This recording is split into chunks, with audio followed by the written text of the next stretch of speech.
बिस्मिल्लाहिर्रहमानिर्रहीम। कराची पहुंचकर हमने हस्बे सादिक होटल मेट्रोपोल में कमरे ले लिए। अगले रोज मैं ईरानी कौंसलेट में गया और साबिक के एजेंट को मिला जो सफारती ओहदे के कवर में काम कर रहा था। जनरल अली कोशिश का हाथ पकड़कर उसने सूटकेस मुझे दे दिया, लेकिन मुझसे मुख्तलिफ किस्म के सवाल करने लगा। मेरे साथ कैसर और इमरान भी थे। मैंने कैसर को सूटकेस देते हुए कहा कि तुम सूटकेस लेकर होटल में पहुंचो और मैं और इमरान थोड़ी देर में पहुंच जाते हैं। एजेंट ने हमें सूटकेस कौंसलेट से बाहर दिया था और कैसर के जाने के बाद हम एजेंट के साथ कौंसलेट की बैरूनी इंतजार गाह में बैठ गए थे। जब मैंने उसके सवालात के जवाबात में इधर उधर की हाँकनी शुरू की तो उसका लहजा करहत हो गया। उसने हमें कहा कि हमें यह नहीं भूलना चाहिए कि हम ईरानी कौंसलेट यानी ईरान की सरजमीन पर बैठे हुए हैं।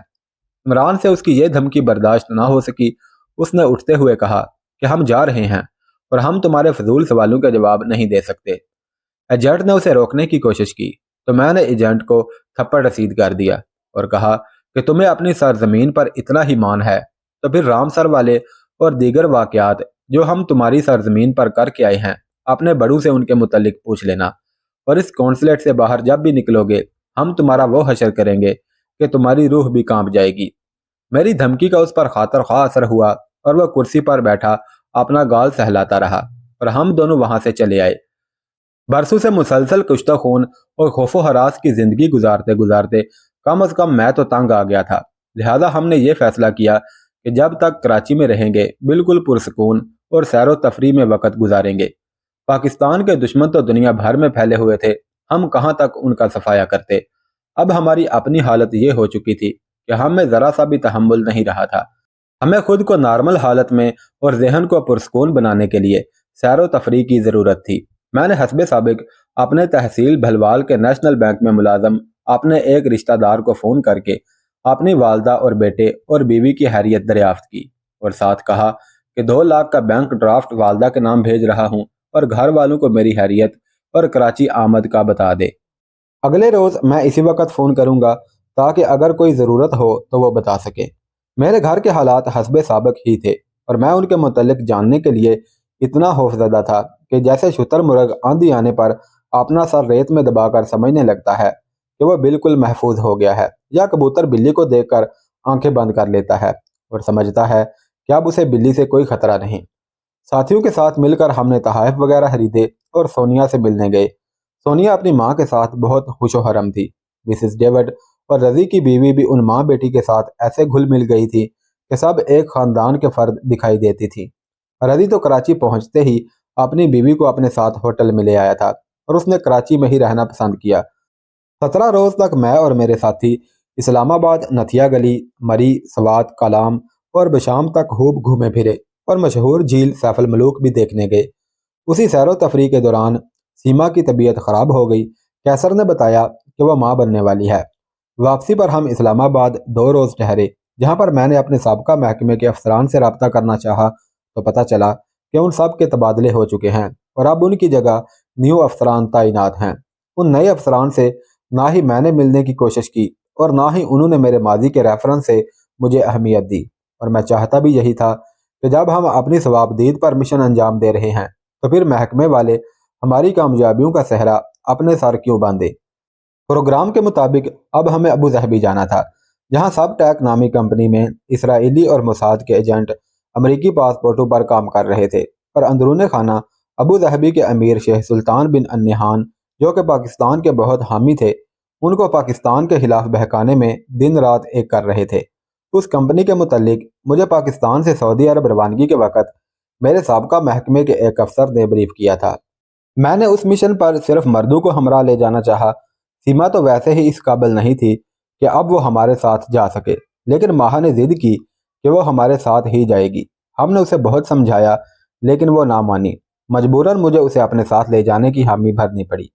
मैंने रानी को हमारी वापसी तक सीमा को अपने साथ रखने का कहा तो वो बाहुशी राजी हो गई। सऊदी अरब के वजीर दिफा के दिए हुए ख़त की वजह से सऊदी काउंसलर ने हमारे अबू धाबी के वीज़े लगवा दिए और हम पाकिस्तान 26 रोज़ की सैर व तफरी के बाद अबू धाबी के लिए परवाज़ कर गए। क़ारीन कराम, सलीम साहब इस दास्तान को यहीं तक लिख पाए थे कि उनका इस दुनिया में वक़्त पूरा हो गया और अजल को लब्बैक कहते हुए हमें सस्पेंस में छोड़कर अपने हाल के हकीकी से जा मिले। वो अबू ज़हबी का मिशन ना लिख सके और ना ये लिख सके कि कौन कौन साथी गाजी रहा और कौन कौन इस मिशन में शहीद हो गया। आपकी तरह मैं भी सस्पेंस में ही रहूंगा कि अबू ज़हबी वाले मिशन में क्या क्या वाक़यात पेश आए, उनके साथी जिंदा भी हैं या नहीं, और अगर जिंदा हैं तो इस वक्त कहाँ कहाँ पर हैं। दास्तान आपके हाथों में है, मगर अफसोस उसका हीरो अपनी ज़िंदगी की बाजी हार चुका है। सैयद सलीम अब्बास गाजी 20 फरवरी 2002 की अलमनाक शाम अपने हज़ारों परस्तारों और चाहने वालों को तनहा सोगवार छोड़कर इस दारे फ़ानी से कूच कर गए। वो पाकिस्तान के काबिल फ़ख्र जांबाज मुजाहिद थे। उनकी पहली तरजीह मोहब्बत पाकिस्तान थी और इस मुमलिकत हुदादात के लिए शहीद होना उनकी सबसे बड़ी आरजू थी। अमली मैदान की तरह कलमी मैदान में भी वो एक बेखौफ मुजाहिद थे।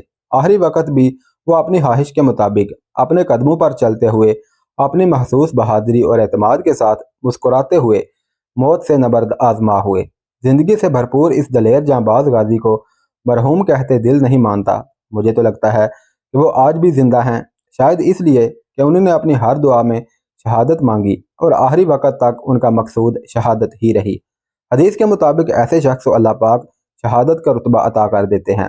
सैयद सलीम अब्बास ने अलीपुर सईदा भेरा ज़िला सरगोदा के एक बहुत मुअज़्ज़ज़ घराने में आंख खोली। वालिद की दौरान मुलाजमत ट्रांसफ़र की वजह से उनके पैदाइश दीना ज़िला जहलम में हुई। अकलौता होने के बायस सलीम बहुत नाजो नाम में पले, मगर उस वजह से तन्हाई शुरू से ही उनका मुकद्दर बनी रही। उनके वालिद अब्बास अली शाह किंग अब्बास सरगोदा के मशहूर दलेर बारोब आला पुलिस अफसर थे। बहादुरी और शुजाअत शाहीनों की उस सरजमीन और खसूसन उस घराने का ट्रेडमार्क थी। उन्होंने गवर्नमेंट कॉलेज रावलपिंडी से ग्रेजुएशन की। 1971 की जंग में शिकस्त से सुलगते हुए करबनाक वक़्त जब एक अंग्रेज़ अफसर ने दौरान मुलाजमत उनसे तंज किया कि तुम पाकिस्तानी 1971 की जंग में हथियार डालते हुए इतना भी ना कर सके कि दुश्मन के मुंह पर थूक ही देते, तो इस जोशीले जवान से ये तौहीन बर्दाश्त ना हो सकी। उन्होंने उस अफसर को मुंह तोड़ जवाब दिया।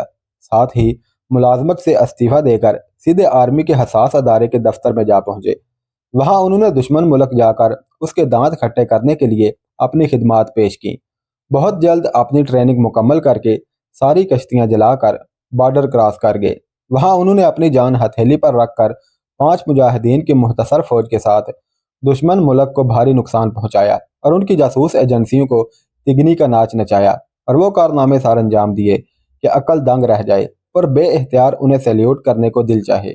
इस मुहिम के दौरान कई घटन मराहल भी आए।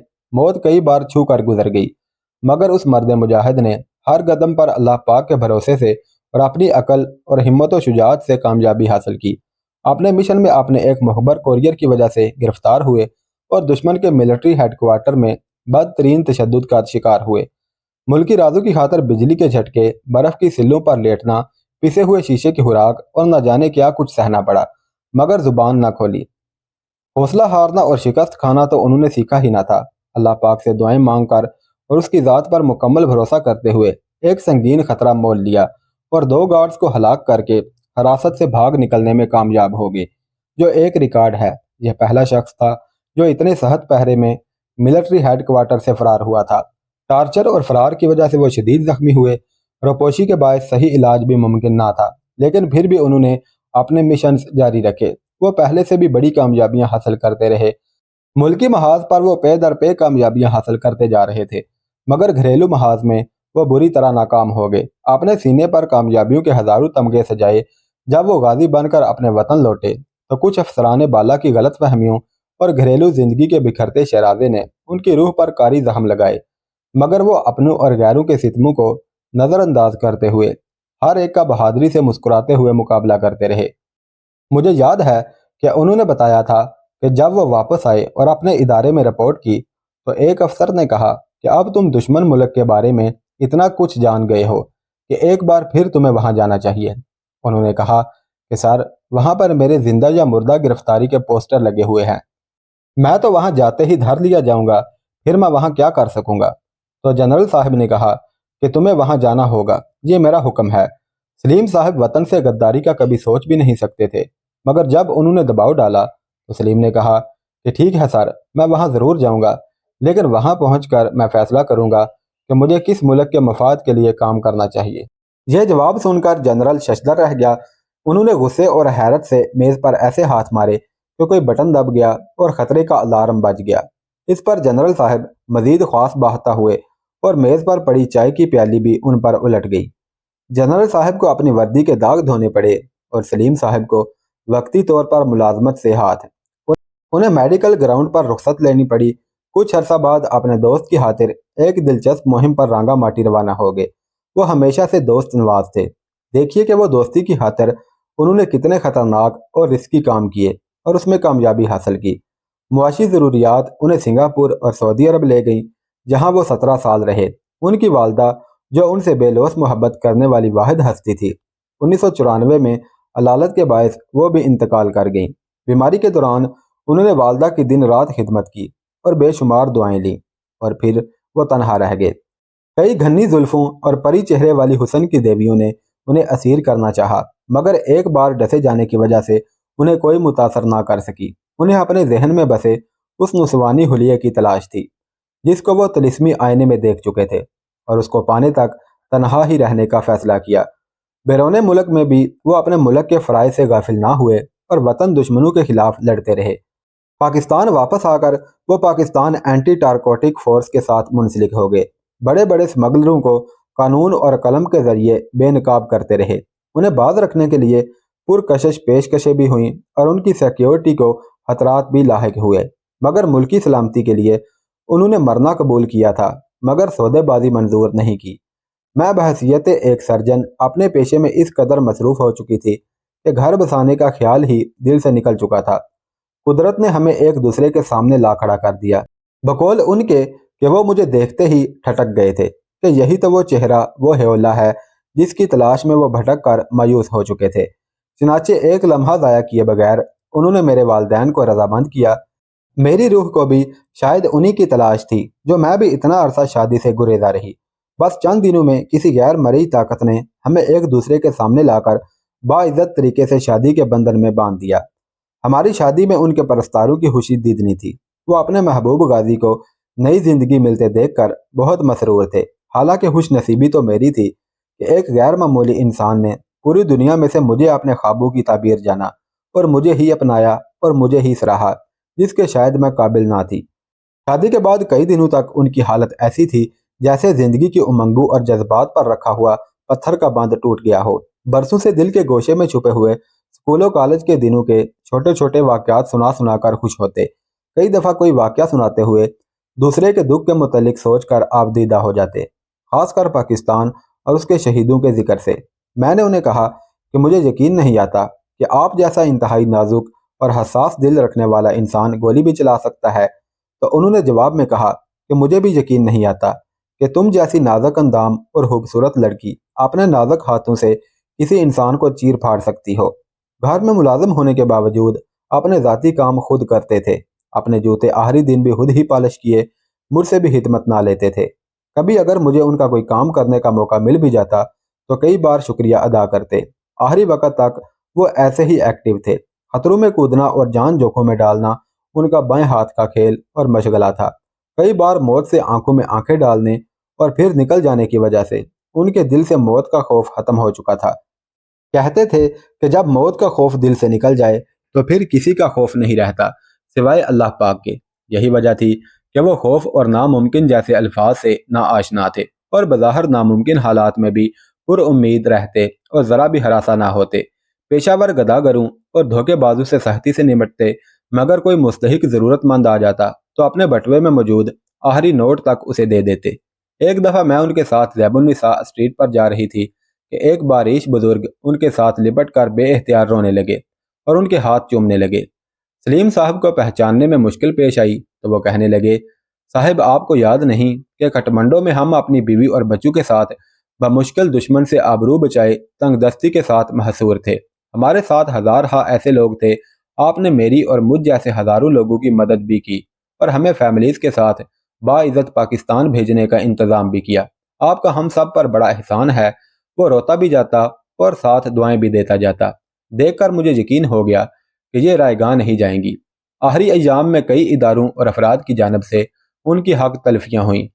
ان کے جائز حقوق دینے سے بھی لوگ وعدے تسلیوں سے کام لیتے رہے۔ خودداری کی وجہ سے وہ ہمیشہ اپنے پاؤں پر کھڑا رہنا چاہتے تھے۔ اپنے اسٹینڈرڈ سے گرنا उन्हें गवारा ना था।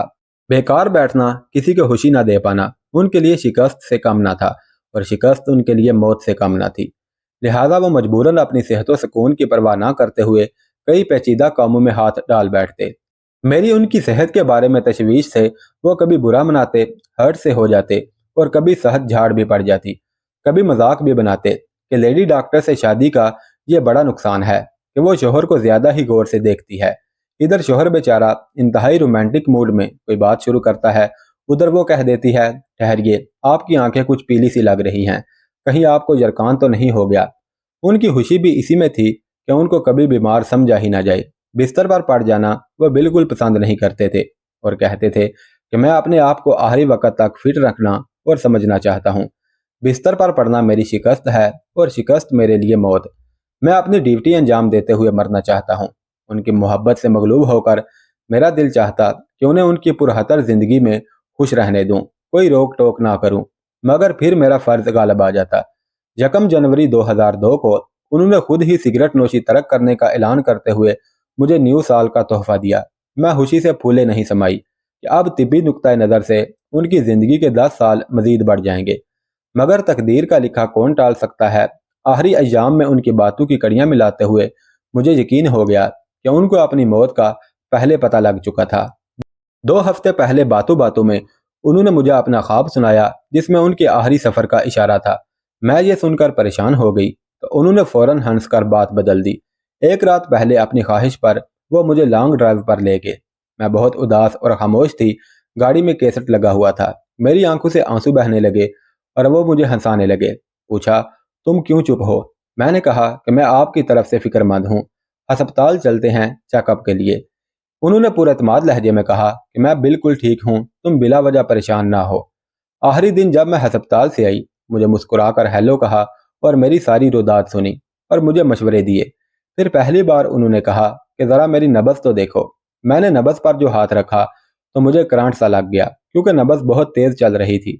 मैं हैरान रह गई कि इतनी तेज़ नब्ज़ चलने के बावजूद उन्होंने अपने आप को कैसे पुरसकून रखा हुआ है। मैंने उन्हें फौरी अस्पताल चलने को कहा। थोड़ी पसोपेश के बाद वो राजी हो गए। वो हमेशा की तरह खुश लिबासी से तैयार हुए और फोन पर कुछ अपॉइंटमेंट कैंसिल की। हस्बे मामूल चलते वक्त अपना पिस्टल चेक किया, मुलाजम को हदायत दी और अपने कदमों पर चलते हुए गाड़ी में बैठे। मैं उनको आगा खान अस्पताल ले गई। आज भी मेरी आंखों में उनका इंतहाई बहादुराना एतमाद से मुस्कुराना, लंबे डग भरते हुए अस्पताल के इमरजेंसी वार्ड में मौत के बिस्तर की तरफ जाने का मंजर घूम जाता है। मैं डरी हुई तो थी, मगर एक लम्हा को भी सोच ना सकती थी कि वो कितनी जल्द दूर जाने वाले हैं। इमरजेंसी बेड पर भी वो हंसते हुए डॉक्टर्स और नर्सिस को लतीफ़े सुना रहे थे। उनका चेहरा तब भी पुरअज़म जिंदगी से भरपूर था, बल्कि पहले से ज्यादा गुलो गुलनार और खिलता हुआ नजर आ रहा था। इस सज धज और बहादुरी से डॉक्टर शायद धोखा खा गए और ना समझ सके कि इस मुस्कुराते दलेर इंसान के अंदर शायद एक जख्मों से चूर रफूशुदा दिल हो। उन्होंने उनका केस शायद बहुत हल्का लिया और कहा कि आपको हार्ट अटैक नहीं, सिर्फ नब्ज तेज है, एक इंजेक्शन लगाते हैं, आप ठीक हो जाएंगे। इस पर उनका चेहरा और भी खिल उठा। मैं भी खुश हो गई। उन्होंने कहा कि देखो, रोना नहीं है वरना मैं मर जाऊंगा। मैंने आंसुओं का जब्त करते हुए कहा कि मैं एक दलेर मुजाहिद की बीवी हूँ, इसलिए नहीं रहूंगी। मेरे घर वाले भी पहुंच गए थे। वो भी उनको खुश व हरम बातें करते देखकर मुतमईन हो गए थे। सलीम किसी को भी तकलीफ नहीं देना चाहते थे, इसलिए सबको बाइसरार वेटिंग रूम में बैठने को कहा। इधर डॉक्टर ने इंजेक्शन लगाया, उधर खिलता हुआ चेहरा कमला गया और मैं बेबसी से हाथ मलती रह गई।